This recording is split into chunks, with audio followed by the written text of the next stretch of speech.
Jaya Sri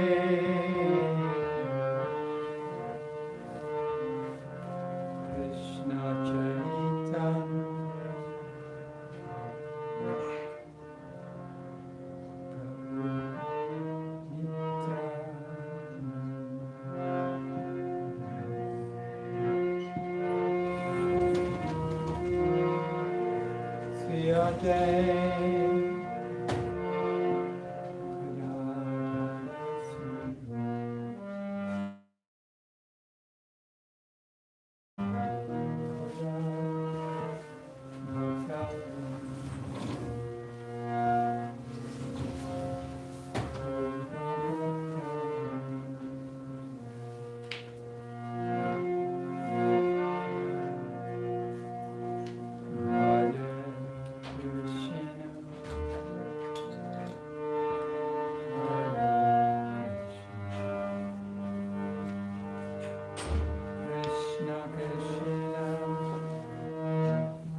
Krishna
Hare Krishna,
Swami, Namaste, Saraswati Devi, Gauravani Kucharane, Nivasesha,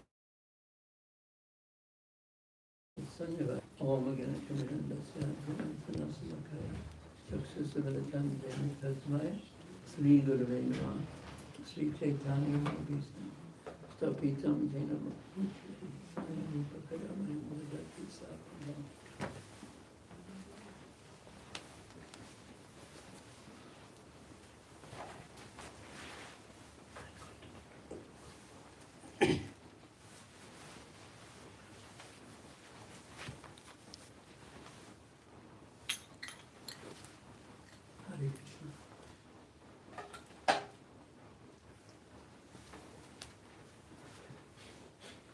We were reading in Caitanya Caritamrta in Madhya 19. Mahaprabhu was stopped in Benares. He's gone from Jagannath Puri, gone through the Jharikanda forest, and he's approaching relatively close to Sri Vrindavan Dham, which is the place where he's heading. Because even when, soon as Mahaprabhu actually took initiation from Sripadi Puri, he just immediately, practically speaking, wanted to go to Vrindavan. Because it's just natural for a Mahaprabhu and his followers, because Krishna Consciousness is all about Krishna and Vrindavan. The whole movement isn't about liberation. It isn't about removing the difficulties of life. It isn't about becoming successful materially in life. It's about awakening our relationship with Krishna. So naturally, in Vrindavan, when one goes to Vrindavan, and Srila Rupa Goswami says that one should perform devotional service in Vrindavan, Mathura Vas, Mathura Vrindavan Vas. So Mahaprabhu immediately wanted to go there, but then in his internal mood, in his internal ecstasy, he had forgotten his what is described in chapter 3 of Adi Lila, his mission, which was to begin the Sankirtan movement, so not only he could come to Vrindavan, that everyone could go to Vrindavan and awaken their relationship with Krishna. And the world really needs the purity, the purpose that the Krishna Consciousness movement or Mahaprabhu's movement provides. Or does it need it? Anyway, perhaps we'll talk about it soon. So on the way he stopped in Benares, and there he met, does anyone remember the name of the two devotees who were there? Anyone remember the name of one of them? Just to raise your hand, no. You have to wait till I Tapan Mishra, yeah. Chandrasekhar. Huh? Chandrasekhar. And Chandrasekhar. So they were like grains planted in the field, just waiting for the water of Krishna consciousness to come, because Benares is the place, is the headquarters of Mayavad impersonal philosophy. So, last week we spoke about one devotee. He had, living in Benares, he had seen Mahaprabhu. Mahaprabhu was constantly, and this was his great preaching strategy, he was constantly internally absorbed, and he was constantly overwhelmed by love for Krishna. Of course, we know his mood is Sri Krishna Caitanya, Radha Krishna Maya. His mood is mood of Srimati Radharani wanting to experience Krishna. He wants to understand himself from the point of view of the Ashraya Tattva, or the person who loves him. What is it in him that is so lovable? Because he is the Vishya, the object of love, and he wants to understand what he appears to, what is in him that the greatest lover of himself, Srimati Radharani, sees in him. What is the special thing that causes her to when she sees that Krishna she hears that Krishna has entered the Yamuna to bring back Nanda Maharaj, she faints, and she's practically lost her life. This is love for Krishna, and he wants to see what is causing that, and what she's experiencing, and what qualities in him that she finds especially lovable. And of course, Srimati Radharani is Krishna's internal energy, the way that he gets his pleasure.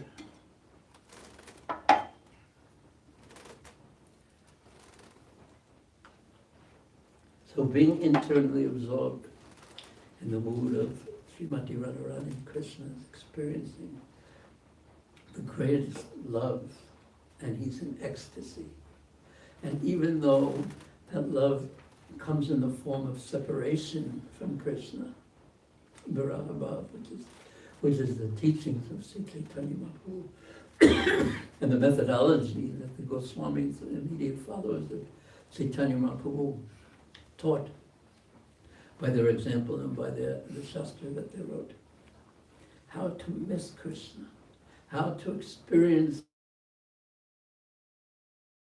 him, live for a moment without him. This is the teachings of Sri Caitanya Mahaprabhu. Cannot live for a moment without Krishna. And living without Krishna, one's life feels completely empty, purposeless.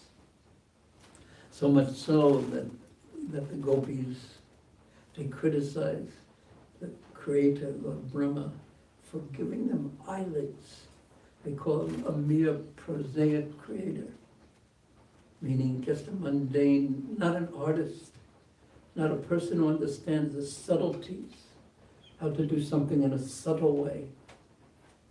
In art, there's someone who could be an illustrator, who can draw things and copy things, and they have the techniques of art, but they don't have the heart of an artist.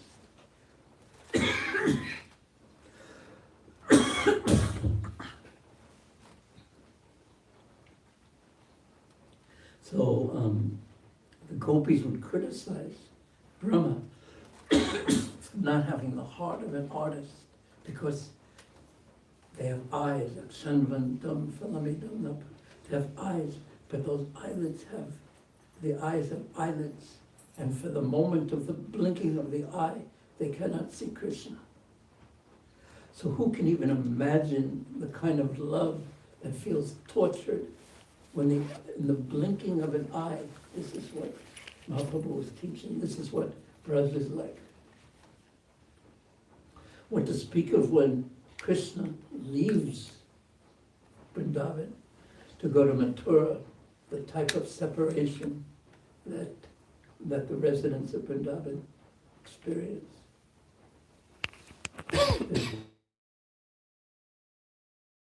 One Radharani, when he saw that Krishna heard that Krishna entered the Yamuna to bring back Nanda Maharaj, how she fell to the ground completely unconscious, and it appeared like the life had left her body. And her Sakis, her friends, they took some cotton or something and kept it by her nose, and just there was a slight movement of the cotton so they could understand she was still alive and how to keep her alive. Because it looked like Krishna had entered the Yamuna and drowned. So they told her, Krishna's here now, he's here. So she immediately came back to life and saw that Krishna wasn't there, and immediately fainted again. So fainting, not fainting, up and conscious, unconscious.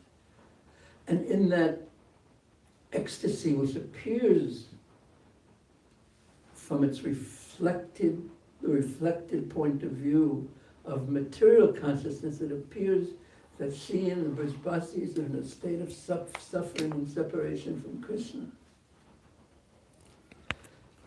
It appears that it's suffering, but actually in that mood of being separate from Krishna, Krishna is so fully present. Because, as we're going to hear, that this is the nature of the absolute. I have to put this on, yes. I don't think I'm going to be able to do it. Maybe I can. Because I can't see it. Did I get it? I think we have to do it.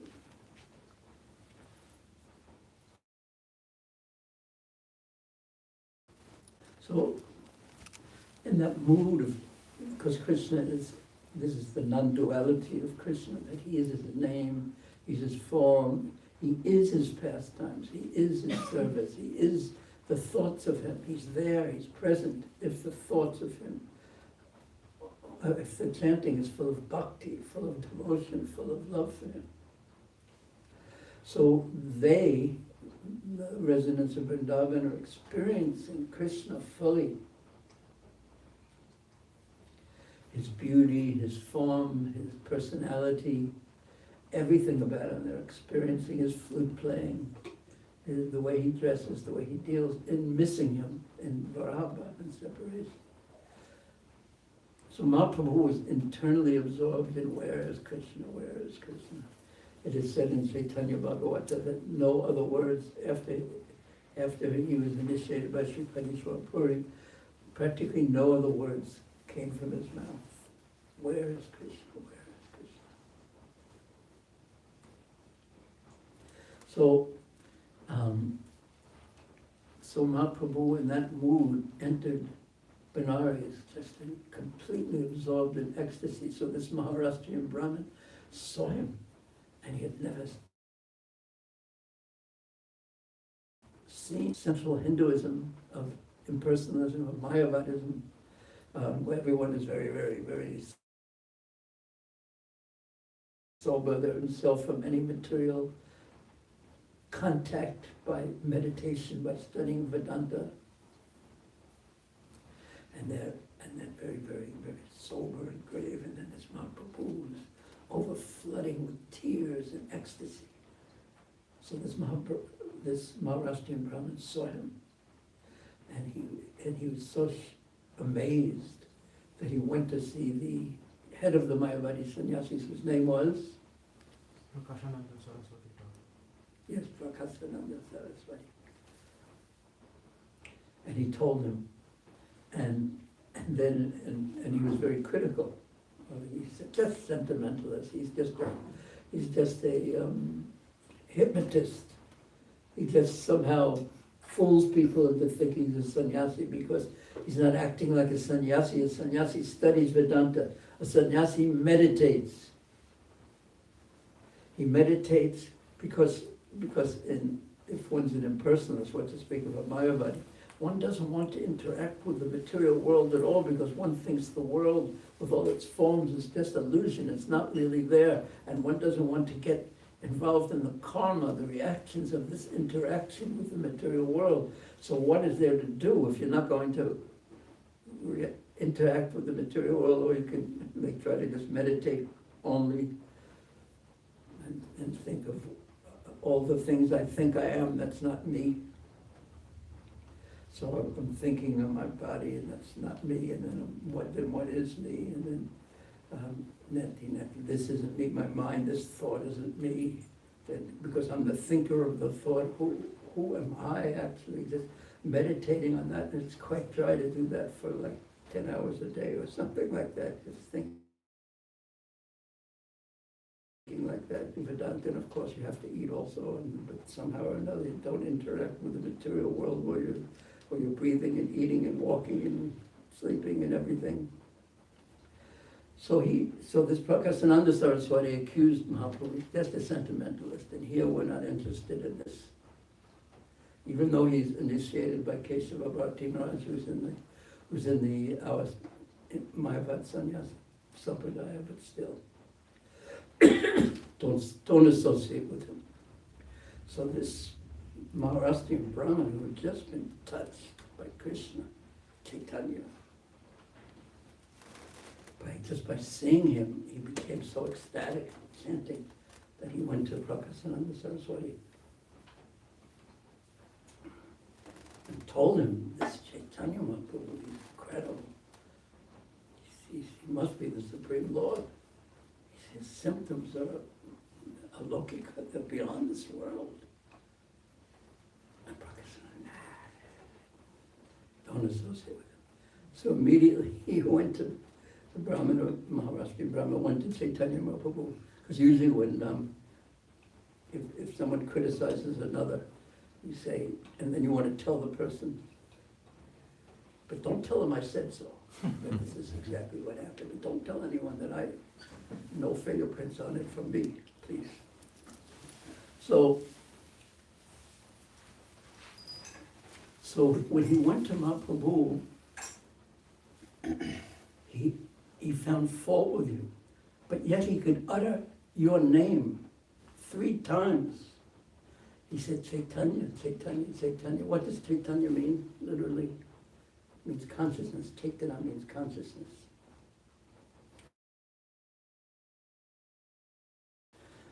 But he couldn't say the name of Krishna. This is what the Maharashtrian Brahmana said to Mahaprabhu. Why is it that he could utter your name, but he could not utter the name of Krishna? As far as I'm concerned, simply by seeing you, I am moved just by seeing you, by being in your presence, seeing you. What to speak of hearing about you or hearing you chant. I immediately chant the holy names of Krishna and Hari, Hari, Hari. But he could not say it. He asked Mahaprabhu that. Mahaprabhu replied, the Mayavadi impersonalists are great offenders. They are aparadis. Mayavadi, Krishna aparadi. And therefore, they simply can utter the word Brahman, Atma, and Chaitanya. Now it is funny, not funny, but it's ironic that Mahaprabhu is saying that they can say the name Chaitanya, which is Mayavadi, impersonalist type of a name, and that's his name. But what's the difference? His name is not Caitanya, it's Krishna Chaitanya. It's Krishna Consciousness. Sri Krishna Chaitanya, Mahaprabhu.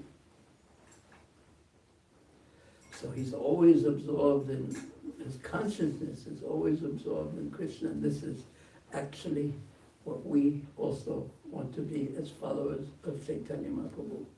Constantly absorbed in thoughts, loving thoughts about Krishna. Not pratikul, not against Krishna, like Kamsa was absorbed in thoughts of Krishna. But just, wow, where is Krishna? Where is Krishna? I'm doing this for Krishna. Where is Krishna? What's he doing now? Krishna, Krishna, and always chanting Krishna's holy names. And therefore, Mahaprabhu said, Caitanya Sadhari, this is the method, always be chanting Krishna's holy names. This is the best of all habits. And if we're not, we think in the same way as the Mayavadis or the impersonalists, in the sense that they don't want to interact with the material world and get entangled in it, but they don't know what to do. So we also would vastly prefer not to interact with the material world, but how to, we have to interact with the material world, what Prabhupada would call the best use of a bad bargain. We're in the material world. How can you not interact with the material world? You're in it. So, Mahaprabhu said, Caitanya Sadhari, that always chant. This is the best habit. Because if we're not chanting Krishna's names, or thinking about Krishna, or thinking about how to serve Krishna, what is our consciousness doing? Well, it's doing everything conceivable and inconceivable in this world. It's just playing on the level of the mental platform of the material energy, and we get entangled. And why don't we want to get entangled in material existence, including on the mental platform, material thoughts? Because it's not very pleasant at all. And which is a blessing, because being entangled in thoughts of Krishna causes such happiness. Krishna consciousness, actually being absorbed in thoughts of Krishna favorably, causes such happiness. So actually there's a night and day difference between the two. But Mahaprabhu in the second of his Siksastaka verses laments to I'm so unfortunate, Sruniya, Vishakainu, Daniya Sruniya, Vishakainu. I'm taking poison of materialistic activities and self-centered materialistic thoughts continuously. But it's just a matter of time for devotees before the flood. It's just a matter of time before Krishna fully captures our attention and fully captures our consciousness. It's just a matter of time. But it's probably in our interest to make that time as short as we practically can. So he says they're offenders. Why? Is this just some sectarian talk?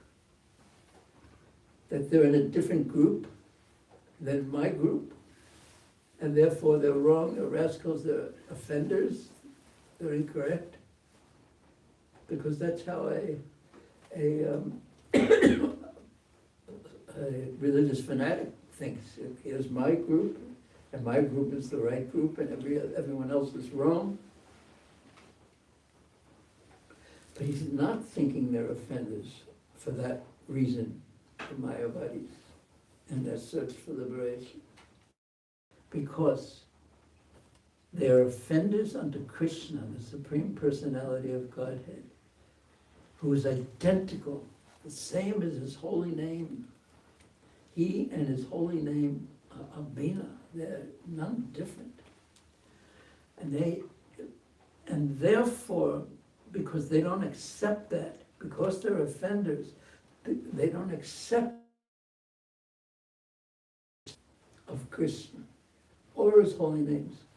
The Mayavadis think that everything connected to Krishna is in the realm of Maya. We spoke about this last week, that when Brahman, they think, is under the influence of the mode of sattva guna, of goodness, then he becomes Ishvara. And when Brahman is under the influence of the mode of ignorance and passion, becomes the jiva. And therefore they think that Krishna is under the influence of Maya, so there's nothing spiritual, because everything they say is one and formless. What do you think about that, Brother Mohan? Is everything one and formless? Don't think so. Especially that bag with all its mysterious contents. It's got the whole universe in there. That bag, in case one of the plane crashes somewhere, he has his perfect survival kit for hundreds of years. You still have that little yellow light. I think it's been left by the... No, I don't have it this time. I had it until last year. Okay. Is it I gone? still have it in my apartment. Okay. Does it still work? Yeah, it just needs charging.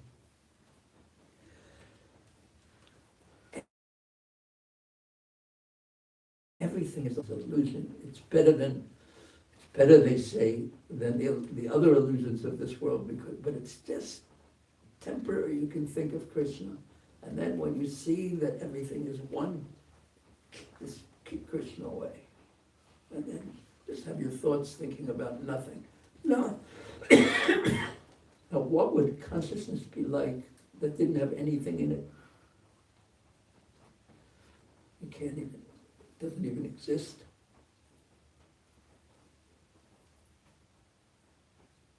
So anyway, that path is a very difficult path. And because they say that Krishna is not spiritual, that the name of Krishna is not eternal, it's just illusion. And the service of Krishna and the holy lands of Krishna, and Goloka Vrindavan and the residents of Vrindavan and everything used to serve Krishna, which is, and this is completely against Shastra, they say it's all illusion and temporary.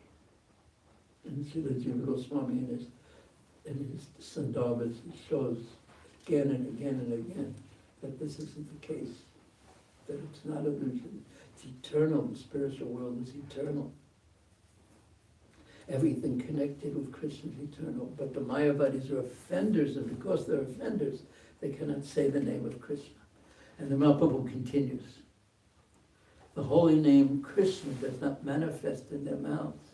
The Lord's holy name, His form, and His personality are all one and the same, in the sense that they're all on the spiritual platform. There's no difference between them. Since all of them are absolute, they are all transcendentally blissful. So to touch Krishna in this form, in any form, causes bliss for the living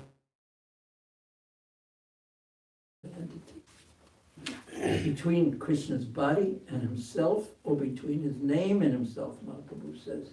So here is the basic philosophy, Nam Tattva, the basic philosophy of the holy name that Caitanya Mahaprabhu was expressing. I'm going to read it a little bit quickly right now. So here the philosophy, and Prabhupada has his purports, which of course should be read, and he explains it very clearly.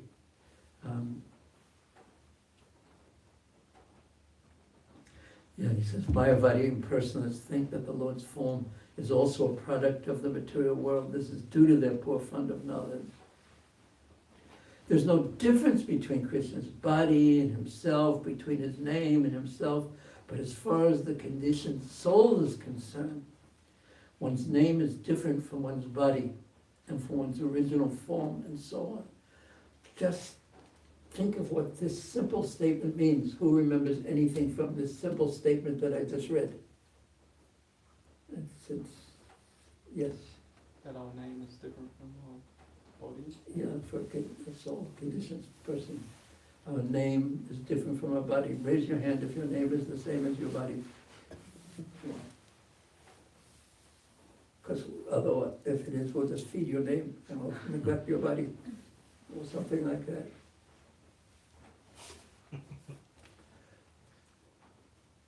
And there's no such thing as Maya Krishna. That's what they think this is Krishna's form of Maya illusion, and everything ultimately is one. So they're offending Krishna in this way. And Mahaprabhu will say it, not right here, but he said it earlier, that they say that Krishna has no arms, and Krishna has no legs, and Krishna has no beautiful eyes, and Krishna has no nose, and no beautiful lotus hands and lotus feet. And he has, so if someone said that about someone you love, you'd become angry. So that's what we mentioned last time. The Maharashtrian Brahmin became actually angry when Prakasananda Saraswati said this. So the conditioned soul, and think of, just try to consider what this means. The conditioned soul is different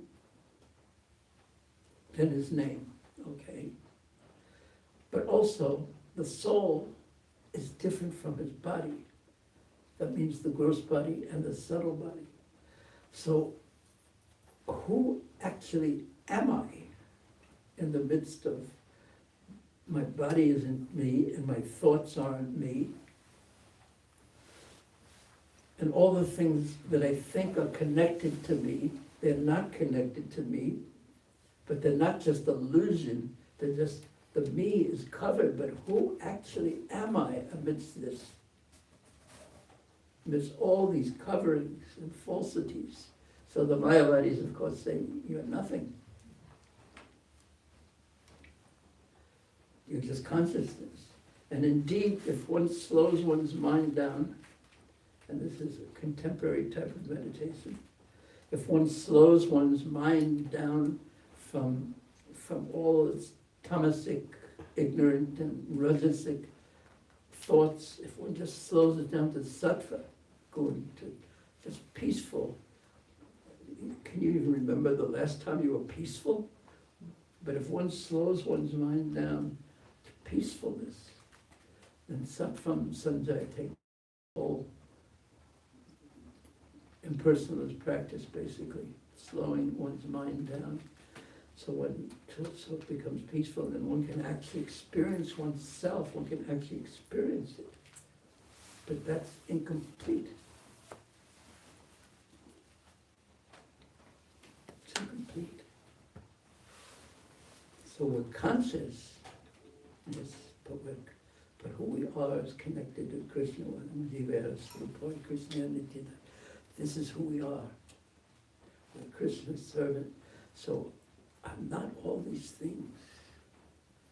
I am Krishna's servant. And what should Krishna's servant do?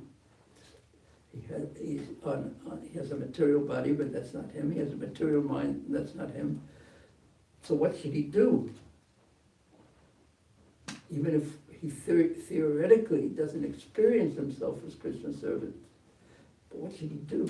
He should make the best use of a best bargain, being in the material world, and use whatever situation he is, whatever his karma has given him, whatever his fate has awarded him, whatever the good, and it's always mixed with good and bad in Kali Yuga, and if you get some good, it's very fortunate due to piety.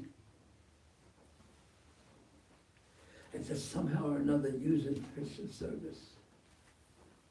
And this is the glory of the Sankirtan movement, that everything can be used in Krishna service, not just renounced everything, the way Sukshma Vairagya, but Mahaprabhu was against that. He was use everything in Krishna service because everything is Krishna's.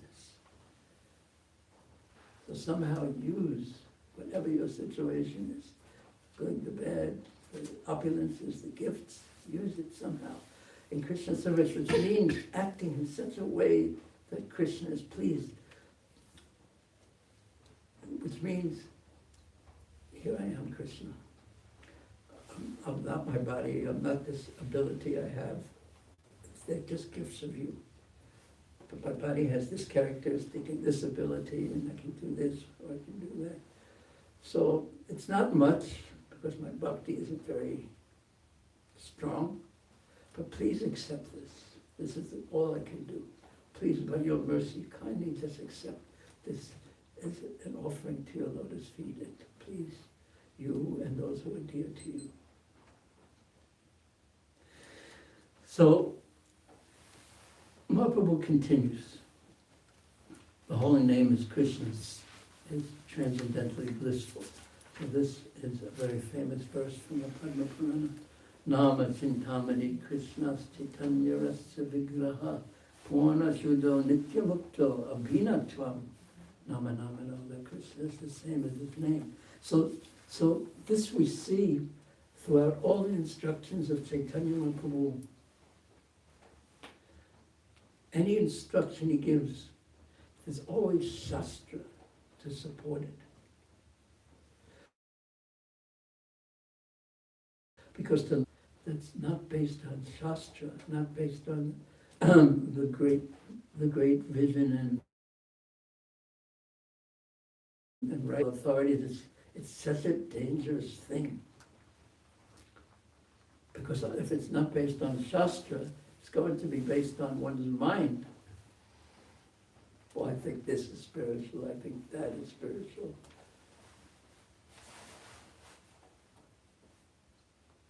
And there's been so much damage done to the spiritual inclinations of the people of this world by you could say religious or non-religious, depending on how you look at it, or cult or non-cult, but people who have just had a great idea, this is what spiritual life is, and everyone should be doing this, and they have some charisma, some power, and they just mislead people, and it always falls down into gross materialistic activities. So Mahaprabhu not only spoke Shastra, but he followed it completely. That's how he glorified Haridas Thakur Mahaprabhu. He said, not only do you speak, but you act according to the words that you're speaking. So the holy name of Krishna, Nama Chintamani Krishna, from Padma Purana. The holy name of Krishna is transcendently blissful because it's Krishna. It bestows all spiritual benedictions because it's association with Krishna. For it is Krishna himself who is the reservoir of all pleasure. Krishna's name is complete. It is completely Krishna. It is the form of all conscious mellows, of all rasa vigraha. It is not a material name under any condition, and it is no less powerful than Krishna himself. So just consider Krishna's names on your beads or kirtan, that this is Krishna. I'm associated with Krishna. But even though my consciousness may not be fully on that level, but I should be respectful. And what would be the prime respect? The attempt at the most foundational respect? Yeah. Attention. So we try in our faulty ways, and when one is affected by Rajagun and Tamagun, it's very difficult to do. But just the attempt is so wonderful.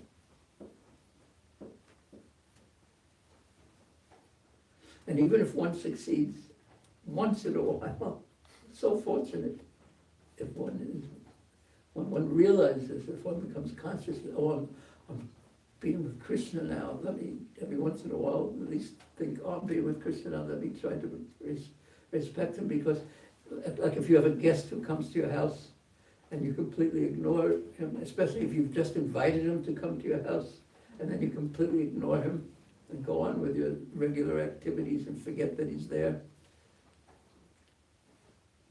So what will the guest feel like? What one word comes to your mind? Disrespectful. Okay, but what do you feel? Upset. Huh? Upset. Yeah?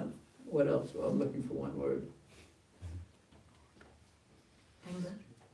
Neglected. Yeah, I feel neglected. What's the word about but? Hurt. Huh? Hurt. Maybe hurt. Oh yeah, all these are all what you feel.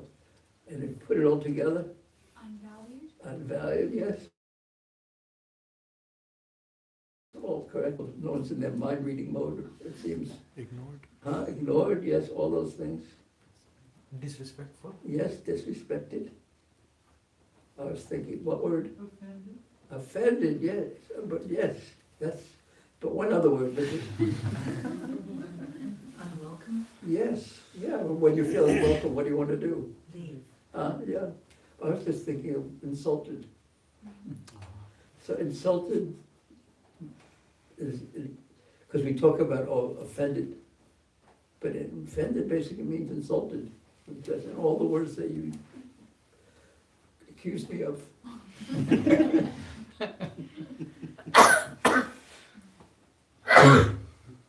Because we're saying, okay, now it's time to chant.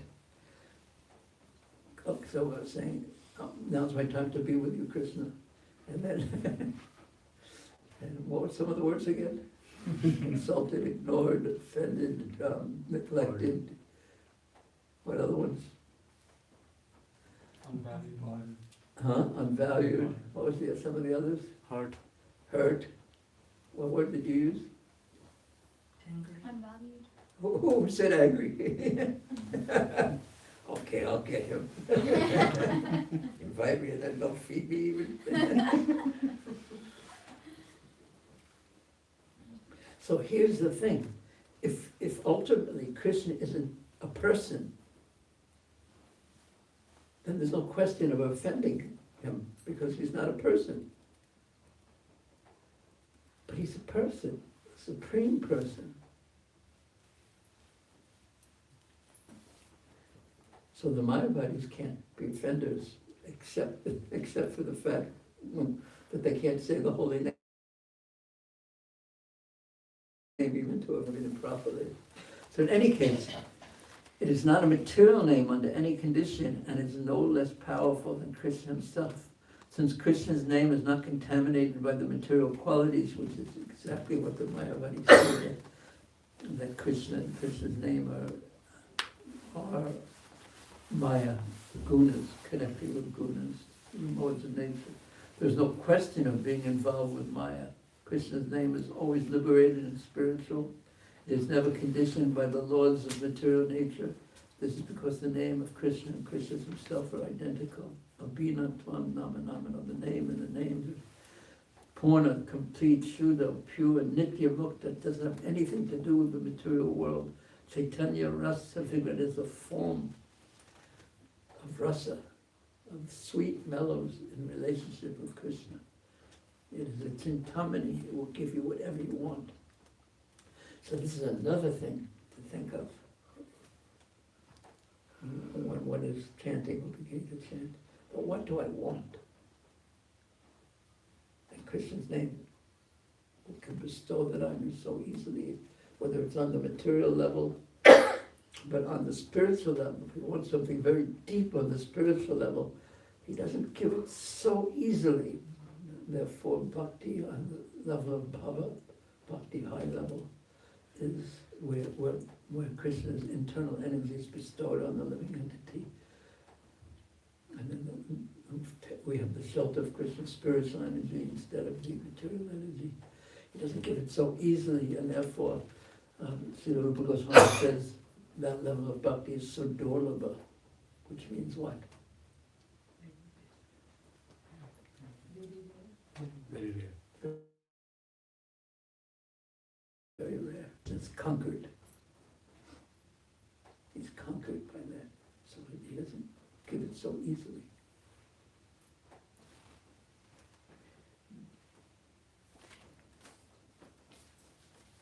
Because he's conquered by it. The devotee conquers the all-powerful Krishna. That's how powerful bhakti is. Mahaprabhu continues explaining why they're offenders. The holy name of Krishna, his body and his pastimes, cannot be understood by the blunt material senses, the dull mind or body. They are manifested independently. We can't force Krishna to reveal himself. Yes. Krishna's holy name, his transcendental qualities and transcendental pastimes are all equal to Krishna himself. They're all spiritual and they're full of bliss. Therefore material senses, this is from Bhaktivedanta Dasa, therefore material senses cannot appreciate Krishna's holy name, his form, his qualities, and his pastimes. When a conditioned soul is awakened to Krishna consciousness, and renders service by using his tongue to chant the Lord's holy name and taste the remnants of the Lord's food, the tongue is purified, and one gradually comes to understand who Krishna is. That's Ataksi Krishna Namadina Bhavid Krayam Indriya Sevan Mukhi Jivado Swami Vasparapura. The mellows of Krishna's pastimes, Mahaprabhu was still speaking to the Maharashtrian Brahmin. They are full of bliss. They attract the jnani from the pleasure of Brahman realization and conquer him. They're so much more sweet than the pleasure of being in Brahman, of seeing the oneness, the absence of to like a drop compared to the ocean, and therefore even the jnani, the Brahman realized, the person who actually sees the oneness of everything, still he's attracted by Krishna's pastimes. And then Mahaprabhu was going to give some quotations about that, because Srila Sukadeva Goswami, the speaker of the Bhagavatam, he was a perfectly realized Brahma. He was a Brahmavadi. He saw everything, the oneness of everything. He was living in that consciousness, not at all interacting with the material world, because he was living on that level. But still, the verse from the Bhagavatam, 12th canto, let me offer my respectful obeisances unto my spiritual master, the son of Vyasadeva, Sukadeva Goswami. Suta Goswami is speaking this. It is he who defeats all inauspicious things within this universe. He has defeated them, and by the hearing the words that come from his mouth, the Bhagavatam, those words will defeat the material nature. Although in the beginning he was absorbed in the happiness of Brahman realization and was living in a secluded place, giving up all types of consciousness, giving up all other types of consciousness, he became attracted by the most melodious, sweet pastimes of Lord Sri Krishna. He therefore mercifully spoke the supreme prana known as Srimad-Bhagavatam, which is the bright light of the absolute truth, and which describes the activities of Lord Krishna. So the Puranas speak about, and the Bhagavatam says that soon as Sukadeva Goswami was born, his father was Srila Vyasadeva. He immediately left home. He took birth as a 16-year-old. And his father was calling him, come back. He wanted to teach him the Bhagavatam. And then his father sent out some of his disciples, Srila Vyasadeva sent out some of his disciples with some of the verses of the Bhagavatam, describing the beauty of Krishna. Baharpitam Natabaro Bapu Kaniya Kanikaram. And the mercy of Krishna, Ho Pakayam Stana Kalakutam. It says, Kamvadaram Sharanam. Who could be more merciful than Krishna? So the compassion of Krishna, the beauty of Krishna. So those verses entered into Sukadeva Goswami's ear, and he was just wandering. When he heard those verses, he said, what is this? This is of a different level, a different consciousness. So he came back to hear the Bhagavatam from his father.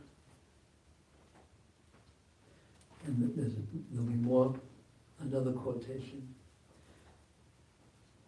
So commenting on that verse, the transcendental qualities of Lord Sri Krishna are completely blissful and relishable.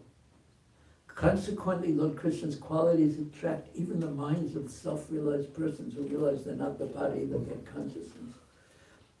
They attract those persons from the bliss of self-realization. And then Atmaramas Tumunayo, Nagranta Piyodukravi, Kovantiyo Haitaki Bhaktimi Tambuta Gunahari. Those who are self-satisfied, this is describing Sukadeva Goswami in I think 6th, 7th chapter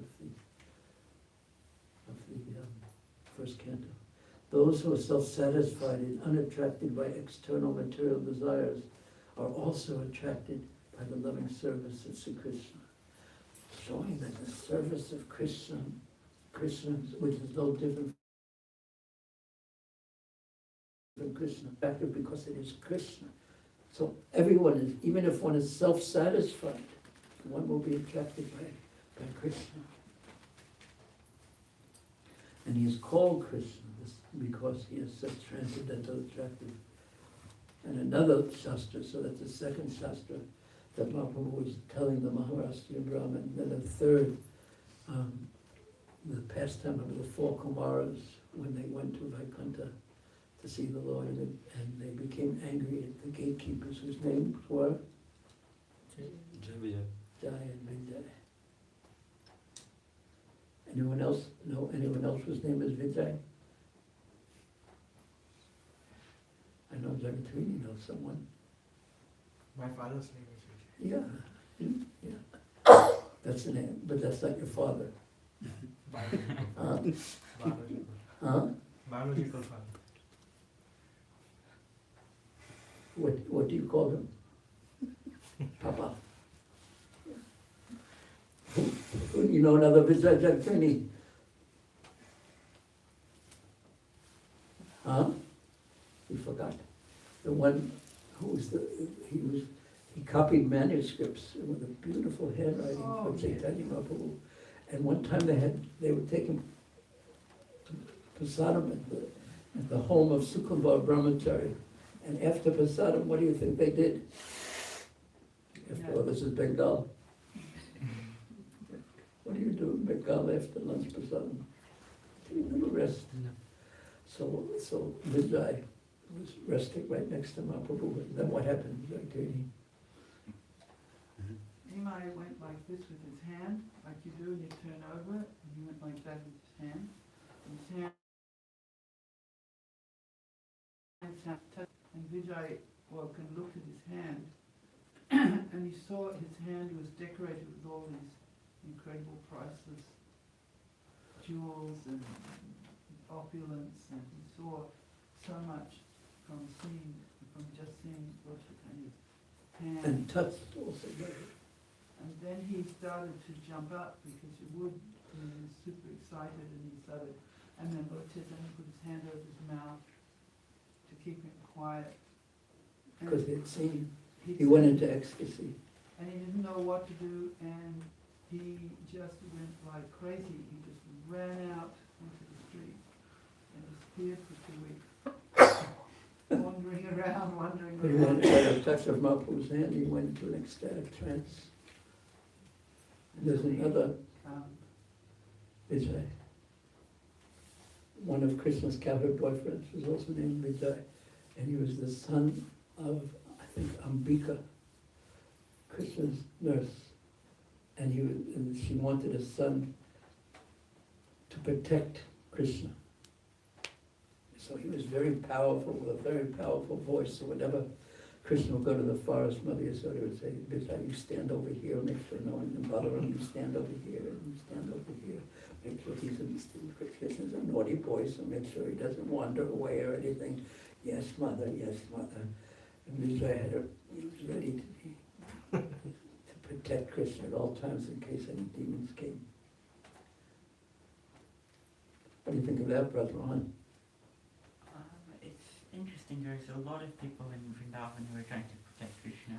And Yeah. Like who else? Yashoda. Who? Yashoda. Yeah.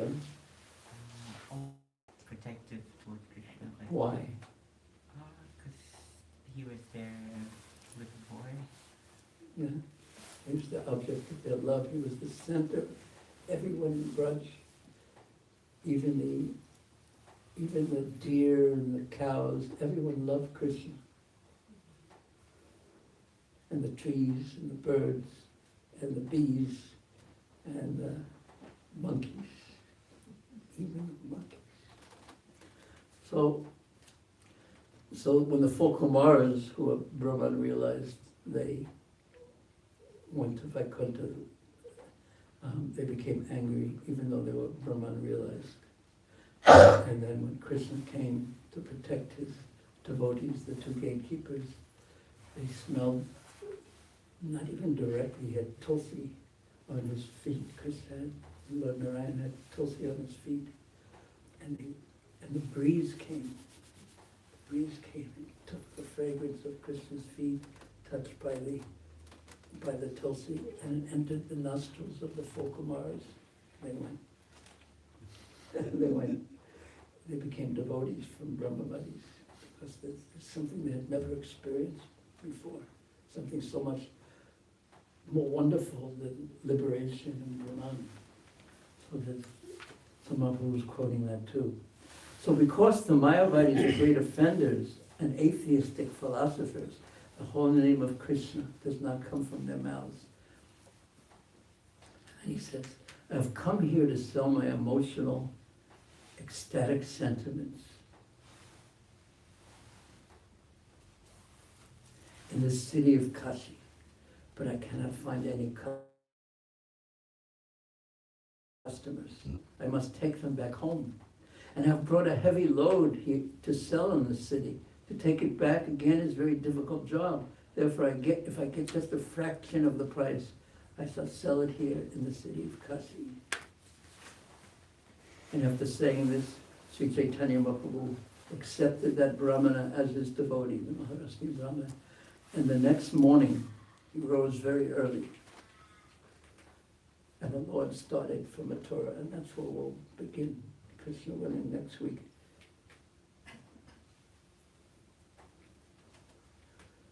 His arrival in the district of Mathura, Vrindavan. But before, even if one wants to take the spiritual life, before one can get to Vrindavan, one has to pass through Mayavad.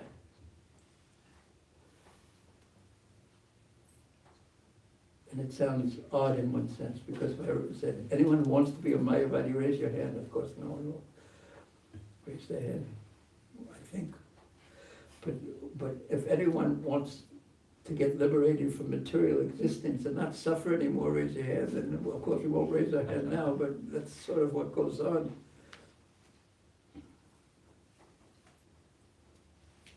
But if anyone wants to love Krishna, raise your hand. We'll try our best. And but on the other side, then Krishna, when we say that we want to love Krishna, but it's good. But if we say that, Krishna says, okay, let me see. Let me see what you really want. Okay, we'll end here. Stop here right now. Any questions or comments?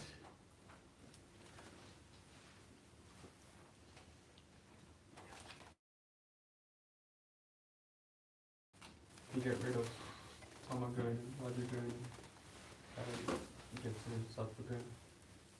Slowing down the mind. Slowing down the mind, and then eventually, this is the Mayavadi approaches that you experience. Not only the Mayavadis, all the meditation, the mindfulness.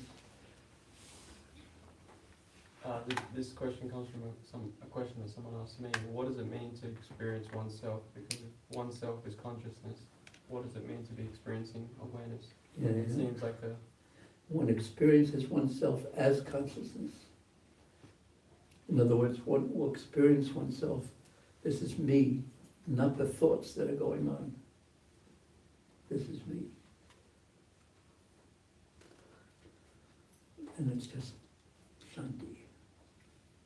And that's what people are basically looking for in this Kali Yuga. What Mahaprabhu was making the point, that's nothing, it's like a drop compared to the ocean. And there's a difference between Mayavad and Brahmavad. Brahmavad aren't offenders. But Mayavadis are offenders. And if you are an offender like that, you won't even get that. You won't be able to go beyond even that. Does that answer your question of what's it like? It's sort of like, what does a mango taste like? Well, it's sort of like sweet, it's so nice. well, I guess it's hard to know what is, because we already are aware to some degree. So it's like, what is awareness of awareness? And then No, it's not it's just, I understand the question is, what's being aware? What is the consciousness being? But the idea is it realizes itself as that. It's just the feeling of this is me. I'm the awareness. This is me. But as soon as you say that, you're you have thoughts, but that's basically what it is. And they try to fix themselves in that non-thought consciousness, which is such a relief from the thought consciousness. You know, you've done so much counseling of young individuals, especially, and they suffer so much, but so much of it is on the mental platform that causes them to do things that increases the suffering because they're engaging in ignorant activities. But the suffering begins on the mental platform. So as soon as the thoughts are gone, this is the idea, as soon as the thoughts are gone, then the suffering is gone. But you can't stay in that no-thought consciousness. Because then you have to think, hey, I'm in no-thought consciousness. Boy, this is really cool. And look at this guy over here. He's thinking, he's not as good as me. And then you're out. Oh, I better get back in again. You can't. It's not easy. I once met a fellow who's a Buddhist-type meditator. And he was quite good at it. So he said he went, one time he went for an hour and 20 minutes without thinking. But that's not a very long part of the day, is it? And he said, once I did that.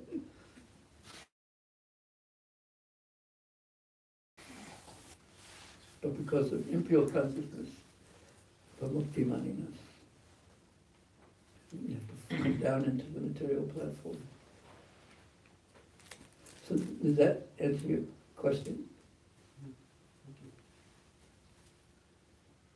It's an experience, because we don't even have that experience.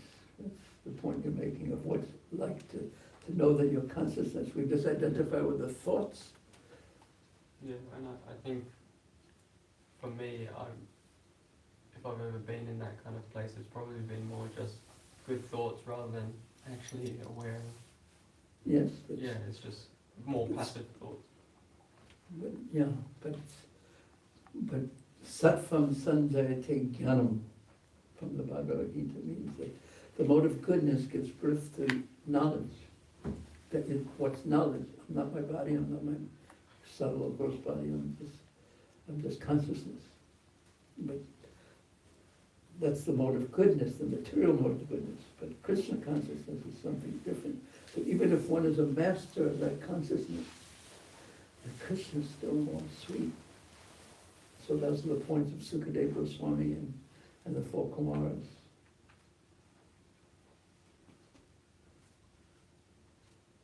It's Brahman, Paramatma realization in Bhagwan. And depending upon the approach that one takes to this Advaya Gyan, this oneness, then one will realize the Supreme Lord in one out of three ways. But for bhakti, to realize when Krishna will come and say, I'm like this. And one's bhakti has to be attached to Krishna. And how does one get attached to Krishna? Well, that's what it's all about, developing attachment to Krishna. And he's so kindly come in the form of the holy names and the chanting that it's so attractive. How many people came on Friday night? 30 at max time. Come and go.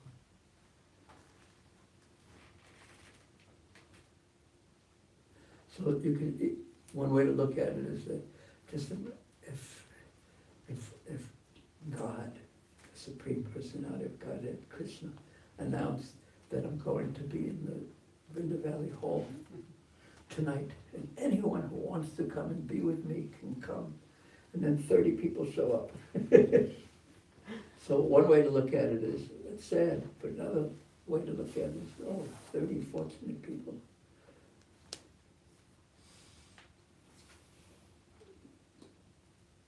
That's what Mahaprabhu said. I have him in the Swami.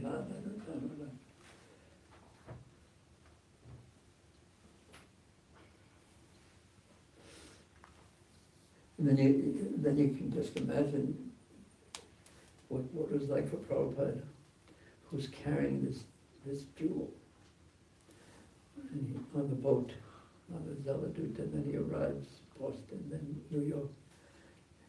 And no one has any idea of who Krishna is, what to speak of the holy names.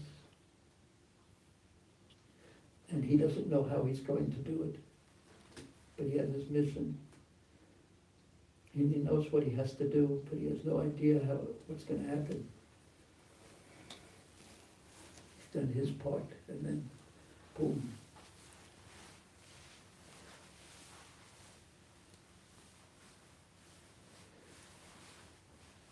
It wasn't easy for him, but hard for him wasn't at all the issue.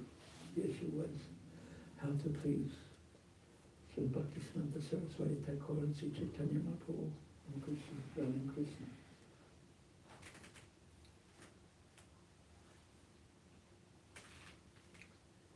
So that in and of itself is such exalted consciousness. I was thinking of Krishna's judgment can't be imitated. But that's such exalted consciousness. And for Prabhupada, that was the tip of the iceberg, so to speak. Everything was for Krishna. That's what Prabhupada is like. Everything is for Krishna.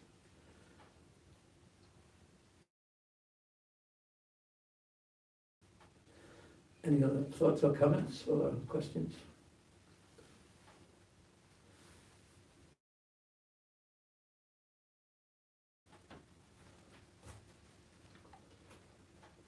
Ray, yes, Katrina. Is it really true what you said, that you have to go through Mayavad before you get to Krishna? I mean, No. is that just something you were saying, or do you... No, it's an obstacle. Because actually, Srila Bhaktivedanta Thakur says that you have to go through impersonalism before you come to personalism. Yeah. Although it's not absolutely true, you can go, Yeah. but it's the normal way. But that's the yoga ladder, but there's a special dispensation. But it reminded me of, there's this one devotee who was a friend of mine from the early years. He perhaps had some desires, so he wrote Prabhupada a letter and said, since Bhagavan realization, Krishna realization, Krishna consciousness is so much more advanced, you have to go through a person, you have to be Brahman realized, and this is on top of it. So what I'd like to do is go away and become Brahman realized, then I'll come back and become Krishna conscious.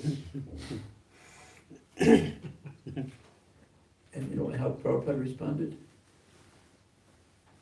You already know. You know how Prabhupada responded? No. He said, are you chanting your rounds? And guess what? He wasn't.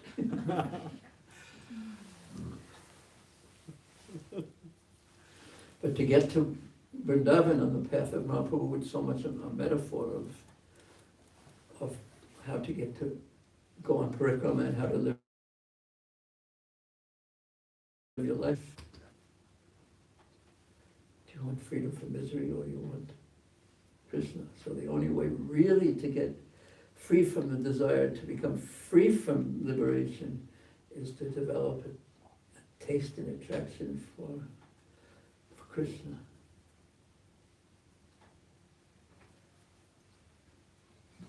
And it's the only way to get free from material attachments also, really. Paramvis Navagate.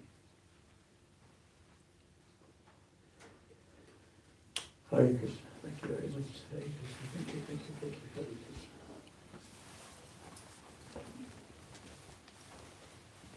I was thinking, Ray, that when you're in the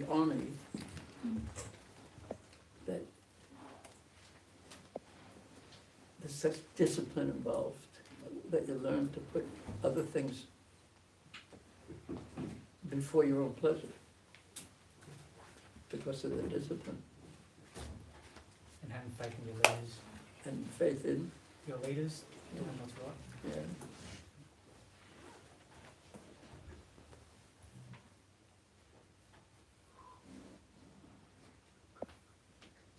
And you have to believe in your cause also, I think. Yeah. That certainly helps. Yeah. And that's a level of duty, basically. You're learning that, and that's so old-fashioned. Nowadays, no one's interested in doing something because it's dutiful, because you're supposed to do it now. Especially ever since the first smartphone was invented, everyone wants instant gratification. So is it harder for the younger people? Definitely there's a changing culture of how do you keep people engaged and purposeful, I guess. I mean, all in large, if you get them through the door, they're sort of brought into the narrative already, so Yeah, it's all about- otherwise it wouldn't yeah, be. yeah, so it's actually Signing up. getting them in the door, and that's the challenge. Yeah.